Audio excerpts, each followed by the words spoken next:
I don't know why I smoke. Does it make me a bad Muslim? Huh?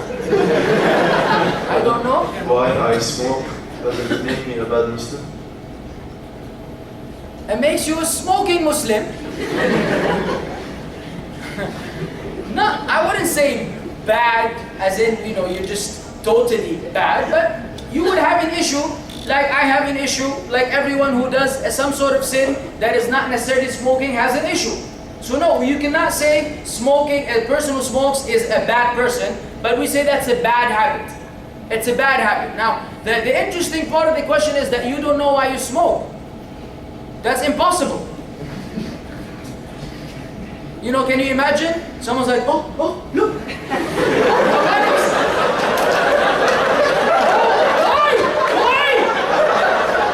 I don't know why. Do you know why? Can you help me know why?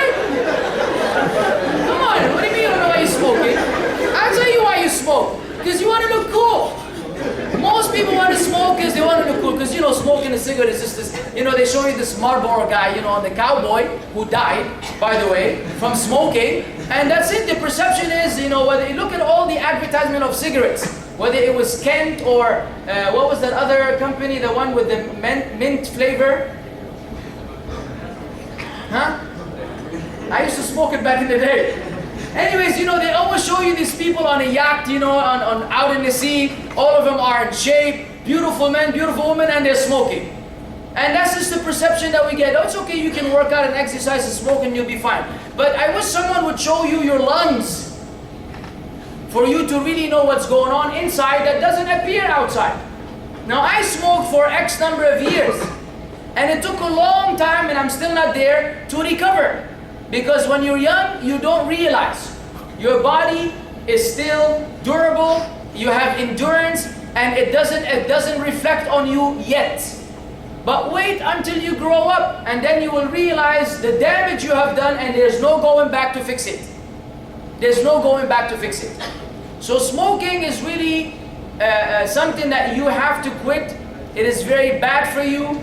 It doesn't bring you any benefit. You either do it to be cool or because you're stressed out.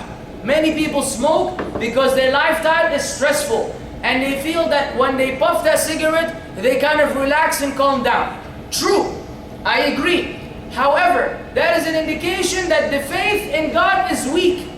Because a Muslim is supposed to find relaxation and the remembrance of Allah. أَلَا بِذِكْرِ اللَّهِ تَطْمَئِنُّ الْقُلُوبُ. When you're stressed out, either you pray or you remember God, you find relaxation. You don't puff on a cigarette. And when you smoke the cigarette and it relaxes you, then you get stressed again, then you smoke again, you become a chain smoker, and then from that moment onwards, you become an addict. Where, you know, on the plane, everybody's chilling, and you're dreaming, how can you jump out of the window to smoke the cigarette on the wing of the plane and come back inside? Or even worse, and that I couldn't believe, CEOs, people with money, up and down, they drown, they sleep in money. He doesn't have a bed, he has dollars to sleep in. This guy is so addicted to smoking, you know what he does on an airplane? He goes to the bathroom, what do they call it, the lavatory or something like that, huh? And he opens the toilet, and he puts his head in the toilet, he lights the cigarette, takes one long puff, and blows it into the thing, flushes the toilet right away, closes it, and goes back out. Just where someone had his behind. With all this stink and all this stuff. Look at the humiliation to puff, because it's a 9-hour flight. No way on earth he can survive without a cigarette. Look at the humiliation you bring about yourself for a cigarette. People say, I can't quit, I'm trying to quit, I can't quit. You're lying. You're lying to yourself. You're lying to yourself. If a doctor were to tell you, upon taking some tests, that if you were to smoke one more cigarette, you will die. You're a smoker, you go to the doctor, he runs some tests on your lungs and whatever, and he says, look, I have the result. One more cigarette and you will die. Are you going to smoke that one cigarette? 99% of the people, if they're not suicidal, they will say, no, I will quit. There you go.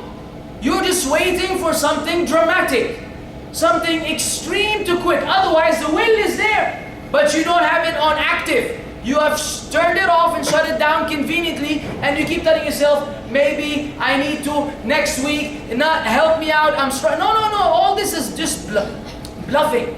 You're just bluffing yourself. If you and a cigarette were going to a boxing ring, who will knock out who? Can a cigarette knock you out? You're a man or a woman, big, you grab a cigarette, break it in half, throw it in the trash, done. If you wanted to quit, you will quit now. But you don't want to quit. You have some hope that you will quit. So anyone who says, I can't quit, they really don't want to do it. Because the doctor has not yet come and told him you will die if you smoke one more cigarette. But I'm saying to you, don't wait that long. You may get cancer the next cigarette you smoke. Don't wait that long. Quit now before it's too late. Then you can enjoy your life much better. جزاك الله خير.